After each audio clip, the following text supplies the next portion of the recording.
నమః శివాయ. శత్రునాశనం గురించి, వశీకరణ గురించి, చేతబడి గురించి మీరు అనేక సమస్యలతో బాధపడినట్లు ఉంటే గురువుని సంప్రదించి మీ సమస్యలన్నింటినీ సాల్వ్ చేసుకోండి. శత్రునాశనం అనేది ఎందుకు చేస్తారంటే, మనమంటే గిట్టనోళ్ళు మనకి తెలియకుండా శత్రునాశనం అనేది చేయడం జరుగుతుంది. ఈ ప్రయోగం చేసిన వెంటనే మనకి మనశ్శాంతి లేకపోవడం, ఆరోగ్య సమస్యలు, ఇంట్లో సమస్యలు, అలాగే ఏ పని చేసినా పని కాకపోవడం, చిన్న చిన్న మాటకి చికాకు పడడం, ఇంట్లో గొడవలు పడడం అనేది జరుగుతూ ఉంటుంది. చాలామంది ఏమనుకుంటారంటే ఇది శత్రునాశనం కాదు, ఇది హాస్పిటల్ పోతే బాగైద్ది, నయమైద్ది అని వెళ్తారమ్మ. చాలామంది చేసే తప్పు అది ఒకటి. శత్రునాశనం చేసిన మనిషి హాస్పిటల్ పోయినా, ఎక్కడ చూపించుకున్నా, ఏ ట్రీట్మెంట్ చేసినా ట్రీట్మెంట్ అనేది పని చేయకుండా చేస్తారు.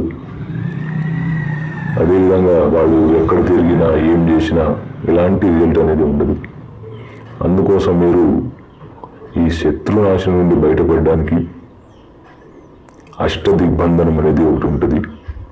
ఈ అష్టదిగ్బంధనం పూజ అనేది చేయడం ద్వారా ఆ శత్రువు మిమ్మల్ని ఎట్లా బాధ పెట్టిండో దానికన్నా డబుల్గా ఆయన బాధ పెట్టచ్చు. ఆయన్ని మంచాన్ని అంకితం చేయొచ్చు. ఆయన్ని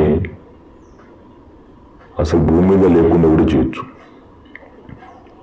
శత్రునాశనం నుండి విముక్తి పొందాలంటే అష్టదిగ్బంధనం అనే పూజ అనేది చేయడం జరుగుతుంది. మీకు శత్రు నుండి భరించలేని బాధ ఉంటే స్క్రీన్లో ఉన్న నెంబర్ని కాల్ చేసి గురువుగారిని సంప్రదించండి. ఈ సమస్యలే కాకుండా మీకు ఎలాంటి సమస్యలు ఉన్నా, ఇంట్లో సమస్యలు, ఆఫీసులో సమస్యలు, భార్యాభర్తల మధ్య సమస్యలు, అనేక సమస్యలకు తప్పకుండా పరిష్కారం చేయొచ్చు. అదేవిధంగా వశీకరణ అనేది కూడా చేయడం జరుగుతుంది. మీకు ఒకవేళ వశీకరణ కావాలనుకుంటే స్క్రీన్పై ఉన్న నెంబర్ని కాల్ చేసి గురువుగారిని కనుక్కోండి. ఏ విధంగా చేయాలి, ఎట్లా చేయాలి అనేది గురువుగారు చెప్పడం జరుగుతుంది. అదేవిధంగా చేతబడి నుండి విముక్తి కూడా చేయొచ్చు. మీకు అనేక సమస్యలు ఉంటే స్క్రీన్పై ఉన్న నెంబర్ని కాల్ చేసి గురువుగారిని సంప్రదించండి. ఈ సమస్యలు కాకుండా భార్యాభర్తల మధ్య గొడవలు, అక్రమ సంబంధాలు, మరుగు మందులు, వశీకరణ, తాంత్రిక పూజ, అనేక సమస్యలకి తప్పకుండా పరిష్కారం.